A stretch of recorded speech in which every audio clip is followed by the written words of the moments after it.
ආයුබෝවන් ගොවි මහත්මයාණනි අද අපි හරිත සේවන ආයතනයෙන් උපදෙස් ලබා දෙන සුවිශේෂී ආරක්ෂිත කුටියකට තමයි පැමිණ සිටින්නේ. මේකේ විශේෂත්වය ඔයාලට පේනවා ඇති. ප්‍රධාන වශයෙන් මේකේ විශේෂත්වය තියෙන්නේ වගා මාධ්‍ය. මෙහිදී අපි භාවිතා කරලා තියෙන වගා මාධ්‍ය පස් සහිත වගා මාධ්‍ය. එතකොට මේ පස් සහිත වගා මාධ්‍යයේ වගා කරපු මේ ගොවි මහත්මයන්ට හිතාමත් ආර්ථික ලාභදායී වගාවක් වශයෙන් මේ කරගෙන යනවා. ඔයාලට පේනවා ඇති දැනටමත් මේක මාස 2මාරකට ආසන්න වගාවක්. මේ වගාවේ අපිට පෙන්නුම් කරනවා මේ අපි මේ වල බැලුවොත් මේ වල දැන් බිම සිට ඉහළට ගොස් නැවතත් පහළට ඇවිල්ලා නැවතත් මේ ගොවි මහත්තුරු විසින් වල පුහුණු කරලා තියෙනවා ඉහළට යන්න. මේ අවස්ථාව දක්වාම ඉහළට ගොස් තියෙනවා. එතකොට මේ මාස 2.5 විතර වගාවේ කිසිම වර්ධනයේ බාලවීමක් නැහැ. වෙන අපි නිර්පාංශු වගාවක වගා මලු වල වගා කරන වගාවක මේ වගේ හොඳ නිරෝගිමත් මේ අවස්ථාවනට නිරෝගිමත් ඵලයක් අපිට බලාගත හැකි වන්නේ නැහැ. ඒ වගේම අස්වැන්න. ඉතාමත් හොඳ අස්වැන්නක් මේකේ දැනටම ලැබෙනවා. සෑම පුරුකකින්ම අපිට ලැබෙන මල සාම්පුරුකම ගෙඩියක් බවට පත් වෙලා තියෙනවා. මේක විශේෂත්වය මම දැකලා තියෙන මේ පස් සහිත මේ විශේෂ මාධ්‍ය වගා කරන වගාවල විතරයි. විශේෂයෙන්ම නිර්පාංශු වගාවල අපි ඇල්බර්ට් මිශ්‍රණයත් එක්ක වගා කරනකොට මේ වගේ අකණ්ඩව පළදැරීමක් සිදුවන්නේ නැහැ. අකණ්ඩව මල් පැමිණියත් එය ඵලයක් බවට පත් වෙන්නේ නැහැ.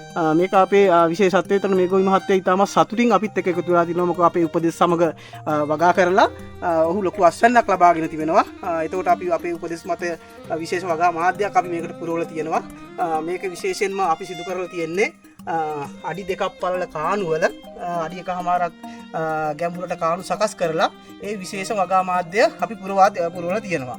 මෙහිදී අපි විශේෂයෙන්ම කොම්පෝස්, ඒ වගේම කුකුල් පොහොර, ඒ වගේම කරදහයියා සහ මතු පිට පස් සමග ඊට අමතරව අපි වගාමල් වලට භාවිතා කරන කොහුබතුත් භාවිතා කරලා තියෙනවා. මේක විශේෂ අනුපාතයකට අපි මිශ්‍ර කරලා තමයි මේ වගා මාධ්‍ය සකසලා තියෙන්නේ. ඊට අමතරව අපි මේකදී පොහොර භාවිතා කරන්නේ රසායනික පොහොර ඉතාමත්ම අඩුවේ. විශේෂයෙන් මේ අපිත් එක්ක වගා කරන ආරක්ෂිත ගෘහ වගාකරුවන්ගේ තියෙන ලොකුම ඔවුන්ගේ වියදම තමයි රසායනික පොහොර වලට යන වියදම.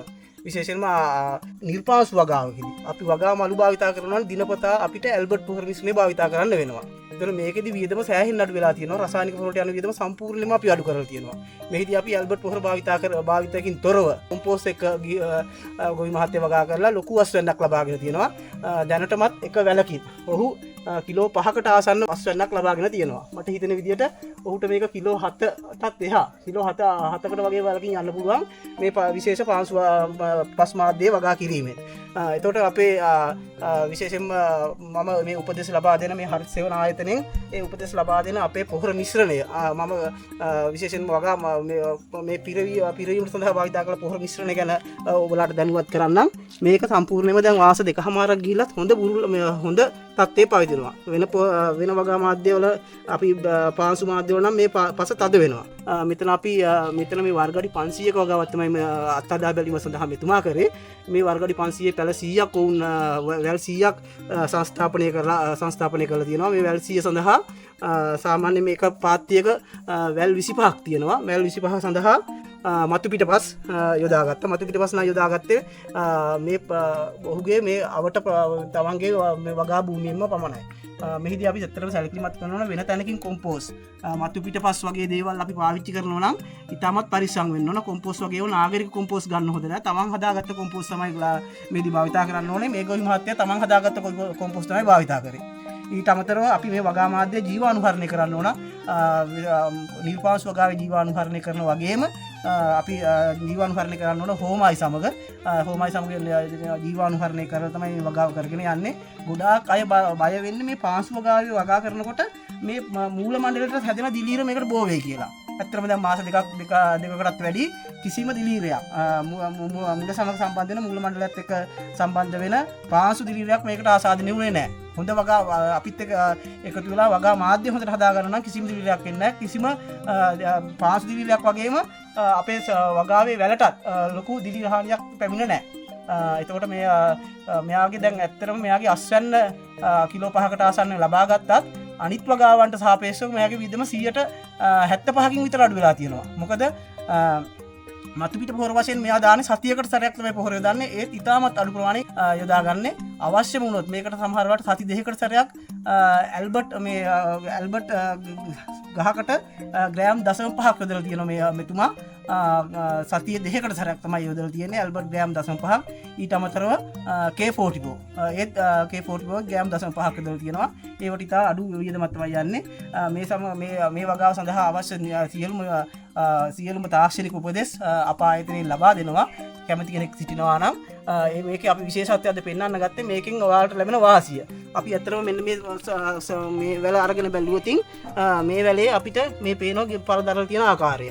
මෙතන මේ ගෙඩි දෙකම වෙන වගාවකදී නම් අපි නිර්පාංශු වගාවකදී නම් මේ වගේ ගෙඩි දෙකක් මේ වගේ හොඳ තත්ත්වයට පත් වෙන්නේ නැහැ. මේ ගෙඩි දෙකම අපිට වෙළඳ පොළට ඉදිරිපත් කළ හැකි තත්ත්වයකට පත් වෙලා තියෙනවා. ඒ වගේම අඛණ්ඩව පළදැරීමක් සිදු වෙලා තියෙනවා. ඊට අමතරව මෙහිදී අපිට වෙන වගාවකදී නම් අපි වෙළඳ පොළට ගෙඩි ඉදිරිපත් කරනකොට ඇද වෙච්ච ගෙඩි තියෙනවා. මේක එහෙම නැහැ. සියලුම ගෙඩි හොඳ තත්ත්වයේ තියෙන සියලුම ගෙඩි හොඳ තත්ත්වයේ තියෙන ඇද වෙච්ච ගෙඩි නෑ. ඒ වගේම මේකදී අපි විශේෂයෙන්ම දැක්ක දෙයක් තමයි දින හැම දවසකටම සැරයක් අස්වැන්න නෙලන්න වෙනවා. දිනපතා අස්වැන්න නෙලන්න වෙනවා. දවස් දෙකක් විතර හිටියොත් මේක ඉතා ඉක්මනින් විශාල වෙනවා. ඔයාලට පෙනිලා ඇති මෙන්න මේ වගේ ගෙඩියක්. මේ දවස් දෙකක් ගිය දවස් දෙකකට මේ අස්වැන්න නෙලීමට අතෑරිච්ච ගෙඩි මේවා දවස් දෙකක් දැන් අස්වැන්න නෙලලා දවස් දෙකක් වෙනවා. ඒතකොට දවස් දෙකකට රැඳෙන්න ගියොත් මේ වගේ ගෙඩි විශාල වෙනවා. මේකට ප්‍රධාන හේතුව තමයි මෙයාලගේ මේ මූල මණ්ඩල හැමතැනම විහිදිලා තියෙනවා. එයාට අවශ්‍ය පෝෂණය ලබා ගන්නවා, ජලය ලබා ගන්නවා. ඒක නිසා නිසිලස වර්ධනය වෙලා හොඳ අස්වැන්නක් ලබා දෙනවා. එතකොට ඇත්තටම ගොවි මහත්තුරුන්ට මම මේ හොඳ පණිවිඩයක් දෙනවා. මේ විශේෂයෙන් ආරක්ෂිත ගෘහ වගාවේදී සිටින ගොවි මහත්මීන්ට ඔයාලා අනවශ්‍ය ලෙස පොහොර සඳහා ලොකු වියදමක් දරන්න එපා. මේ වගේ විශේෂයෙන්ම ඊට පස්සේ ඔයාලට මේවා විශේෂ මාල්ට්‍ය දාන්න අවශ්‍ය නැහැ. ඒ මොනවත් අවශ්‍ය නැහැ. මේ වගේ අපේ තියෙන පසෙන් හොඳම ප්‍රයෝජන අරගෙන ලොකු අස්වැන්නක් ලබා ගන්න පුළුවන්. එතකොට අපේ බහුජාතික සමාගම් වලට වියදම් කරන විශාල පිටරට වියදම් කරන විශාල මේ පොහොර සඳහා වියදම් කරන ධනය අපිට ඉතුරු කර ගන්න පුළුවන්. අපේ රටේ තියෙන කොම්පෝස්ට් වලින් ගොම පොහොර වලින් ඊට අමතරව කාබනික පොහොර වලින් අපිට මේ වගේ වගා විශේෂයෙන්ම ආරක්ෂිත ගෘහ ඇතුළත හොඳ වගාවක් සිදු කරන්න පුළුවන්.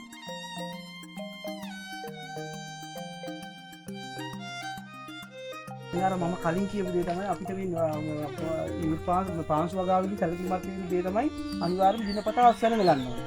අපිට මේ දවසක් මගහැරිච්ච ගෙඩි මේ අපිට මේ වෙළඳ පොළ ඉදිරිපත් කරනවට වඩා වැඩි විශාලත්වයක් වඩ පත් වෙලා තියෙන දවසක් මගහැරෙනවා. ඒක හින්දා අපි දිනපතා හොඳට බලලා අස්වැන්න නෙලීම මේදී කරන්න ඕන. විශේෂයෙන්ම නැත්තම් අපිට වෙනවා පාංශු වගාවේ වගේ නේ පාංශු වගාවේදී ගෙඩි ඉක්මනින් ලොකු වෙනවා.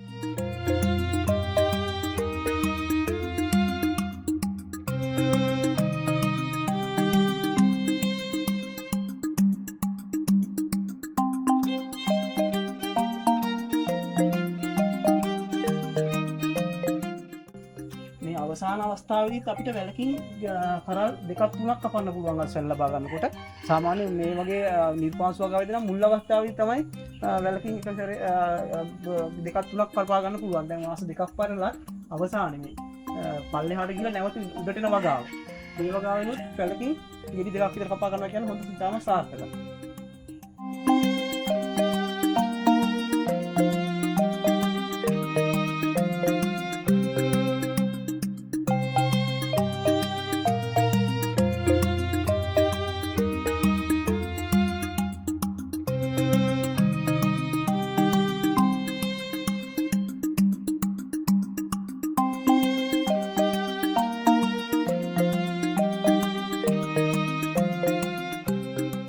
අපි මෙම ආරක්ෂිත ගෘහයේ විශේෂයෙන් පැළ සංස්ථාපනය කරේ හනියන් කම්පැනියේ බීජ. එතකොට ඇත්තටම මේ පහුගිය දවස්වල මේ බීජ හිගතාවකටපත් වුණා. එතකොට මේ ගොවි මහත්තයට අපි උපදෙස් ලබා දුන්නා ඌට බීජ නැතුව පැළ ලබා ගැනීමේ ක්‍රමයක්. ඒක ඉතාම සාර්ථක වුණා. අපි ඒකේ සාර්ථකත්වය පිළිබඳව අපි පස්සේ ඔයාලට වෙනම වීඩියෝ එකක් කරන්නම්. අපි මේ ආකාරයේ පාර්ශ්වික වෙන අංකුර මේ වගේ මේ අපේ නිර්පාංශ වගාවට යට කරලා අපි එතනින් පැලයක් රෝපණය කරා. ඒ පැලේ අපි වෙනම පොට්ටයකට අරගෙන පැලයක් වශයෙන් වර්ධනය කරලා තියෙනවා. මේ වගේ දැනට අපි ඒක පරිවේෂණ මට්ටමේ තියෙනවා. ඒකේ අස්වැන්න අපිට සම්පූර්ණ අස්වැන්න ලබාගෙන පසුව ඒක අස්වැන්න අපිට ලාභදායීද කොහොමද කොහොම අස්වැන්නක් ලැබෙනවද ලීඩ් රෝග වලට කොහොමද පාත්‍ර වෙන්නේ ඒක බලලා අපි වෙන වීඩියෝ කරන එක සාර්ථක වුණ විට මට දැනට තියෙන ප්‍රතිඵල අනුව නම් ගොඩක් සාර්ථකයි.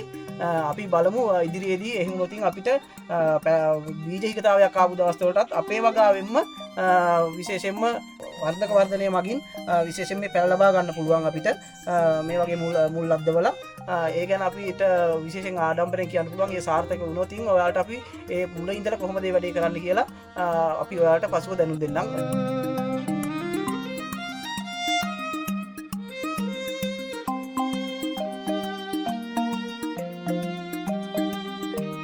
ඒක දැන් මේ සියලුම ගෙඩි හොඳ තත්ත්වයේ තියෙනවා. මේකදී අපි තෝරන්න දෙයක් නැහැ. ඒ නිපාංශ වගා වගේ නේ පාංශ වගාවේදී කිසිම ගෙඩියක් අපිට තෝරන්න දෙයක් නැහැ.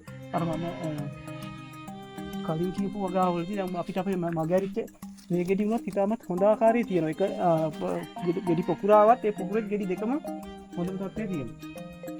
දැන් උදාහරණයක් මේ ගෙඩි දෙකම අපේ හොඳම තත්ත්වයේ මේ වගේ ගෙඩි දෙකම නිපාංශ වගාවේදී ලොකුවට ගන්න හම්බෙන්නේ නැහැ මේ හාන්යන් මේ කම්පැනියෙන් ගහන මේ ප්‍රභේදේ. වෙන ප්‍රභේද වල නම් පොකුරු තියෙනවා. නමුත් මේ ප්‍රභේදේ ගෙඩි ගෙඩියක් ඇද වෙනවා. නමුත්